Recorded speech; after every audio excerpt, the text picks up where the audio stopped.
बिस्मिल्लाहिर्रहमानिर्रहीम। दुनिया में मौजूद तमाम लोग खुद को ईमानदार, अच्छा और खुश अखलाक मानते हैं। वो ये समझता है कि मैं बहुत ईमानदार हूँ, गलती दूसरे की है। हम में से शायद ही कोई ऐसा बंदा हो जो कि खुद को ईमानदार ना समझता हो। आप भी अगर कभी बैठकर गौर कर ले तो आपको याद आएंगी कि कई ऐसे मौक़ों पर आपने खौफ, हसरत, तासुब या खुदगर्जी की वजह से कई ऐसी बातें की हों जो आपको नहीं करनी चाहिए थी। अक्सर हम अनजाने में गलती करते हैं और अक्सर जानबूझकर। अक्सर हम बड़ी गलती करते हैं और अक्सर छोटी। अक्सर तो हम ऐसे ही झूठ वगैरह बोल देते हैं जिसका मकसद किसी को दुख पहुंचाना या किसी को नुकसान पहुंचाना नहीं होता। आपने देखा होगा कि कई ऐसे लोग होते हैं जो खुद गलतियां भी करते हैं और दूसरों के साथ नाइंसाफ़ी भी करते हैं, लेकिन अपने आप को इंतहाई नेक और बेगुनाह समझते हैं। इस वीडियो में 16 ऐसे सवाल हैं जिनका जवाब देने के बाद आपको पता चल जाएगा कि आप कितने सच्चे और ईमानदार हैं, और ये कि क्या वाकई आप इस बात के मुस्तहिक़ हैं कि आप अपने आप को ईमानदार कह सकें। हर सवाल का जवाब हाँ या ना में दीजिएगा। अगर आप दरमियाना हैं, यानी दोनों में कंफ्यूज हो जाए कि मैं कौन सा ऑप्शन चूज़ करूं, तो आप दरमियान के ऑप्शन को चूज़ कर लीजिएगा। और वीडियो के आखिर में मैं आप लोगों को रिजल्ट के बारे में बताऊंगा। सवाल नंबर 1। फ़र्ज़ करें कि आप दुकान में कोई चीज़ खरीदने जाते हैं और दुकानदार आपको कुछ ज़्यादा पैसा वापस कर देता है, तो आप क्या करते हैं? आप इसे पूरा पैसा वापस कर देता है, या है कि आप चुपके से बाहर आ जाते हैं और पैसा खर्च कर देते हैं और बाद में पछताते हैं, या है कि आप ये सोचते हैं कि इस दुकानदार के साथ यही होना चाहिए क्योंकि ये बहुत ही महंगा चीज़ें बेचता है, इसे यही ठीक है, इसके लिए यही होना चाहिए।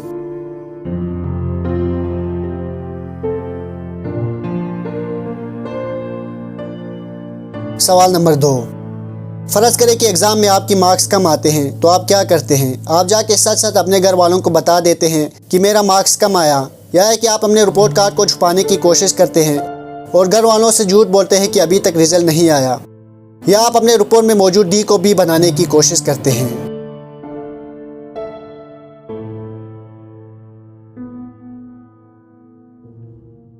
सवाल नंबर 3। अगर आपका दोस्त कॉलेज में अजीब सा हुलिया बनाकर या अजीब सा कपड़ा पहन कर आती हैं और आपसे कहती हैं कि मैं कैसे लग रही हूँ, तो आप इसे क्या कहेंगे?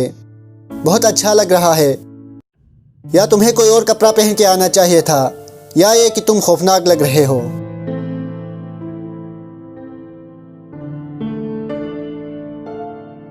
सवाल नंबर 4। अगर कोई आपसे आपका उम्र पूछ ले तो आप इसे क्या बताएंगे?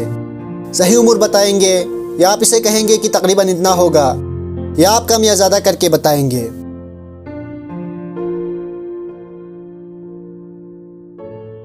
सवाल नंबर 5।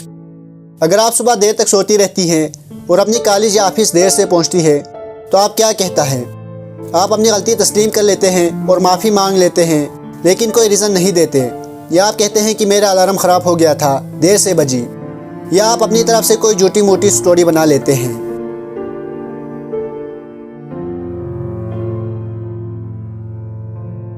सवाल नंबर 6। अगर आपके हाथ से आपके दोस्त के मोबाइल पर खराश आ जाती हैं, तो आप इसे क्या कहेंगे? सच सच बता देंगे कि ये मेरे हाथ से हो गया है, या आप खामोश रहेंगे और देखेंगे कि वो क्या कहेंगे, या आप ये कहेंगे कि ये पहले से ही इसमें मौजूद था?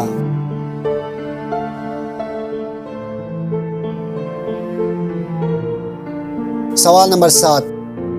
फ़र्ज़ करें आपसे कोई गलती हो जाती है, लेकिन इस गलती का इल्ज़ाम किसी और बंदे पर लगाया जा रहा है, तो इसी सूरत में क्या आप आगे आएंगे और इकरार करेंगे कि गलती आपकी है, न कि उस बंदे की?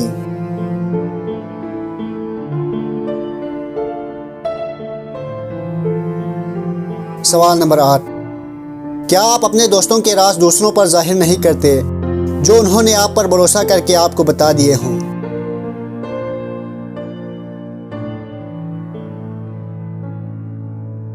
सवाल नंबर 9। फ़र्ज़ करें आप किसी से झगड़ते हैं और इसी अफरा तफरी में दूसरे बंदे पर झूठा इल्ज़ाम लगा दिए जाते हैं। बाद में कुछ लोग अकते होते हैं, तो क्या आप में इतनी अखलाकी जुर्रत मौजूद है कि आप तस्लीम कर ले कि आपने दूसरे बंदे पर झूठा इल्ज़ाम लगाया था?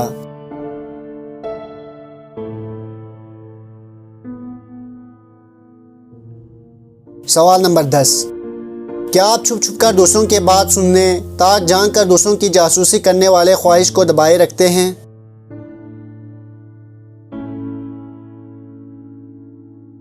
सवाल नंबर 11। क्या आप इस वक्त भी जब कोई बंदा आपकी निगरानी नहीं कर रहा, अपने काम या ड्यूटी को ईमानदारी के साथ मुकम्मल करने में लगे रहते हैं?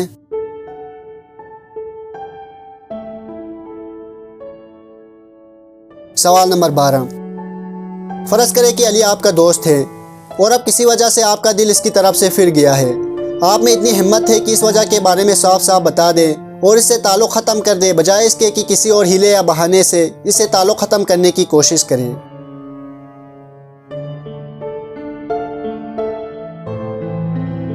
सवाल नंबर 13। फ़र्ज़ करें कि आपका कारोबारी साथी एक सीधा सादा आदमी है और आप बड़ी आसानी के साथ इसे धोखा देकर कोई ऐसा फ़ायदा हासिल कर सकता है जिसके आप मुस्तहिक नहीं, तो क्या आप अपने सीधे सादे कारोबारी आदमी के साथ धोखा देने से बाज रहेंगे?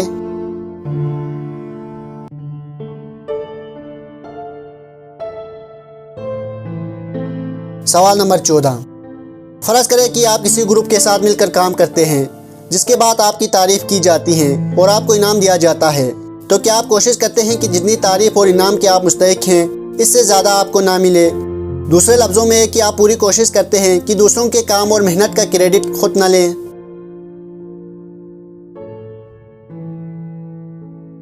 सवाल नंबर 15।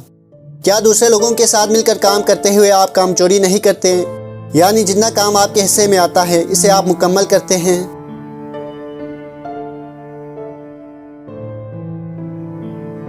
सवाल नंबर 16।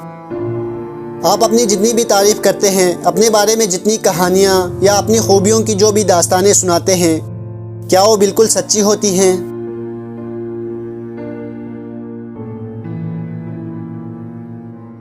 अब हम रिजल्ट की तरफ आते हैं। हर सवाल के 3 नंबर हैं, यानी हर सवाल का जवाब हाँ में देने पर आप अपने आप को 3 नंबर दीजिए, जवाब दरमियान में आने पर 1.5 नंबर दीजिए और जवाब नहीं में आने पर आपको कोई नंबर नहीं मिलेगा।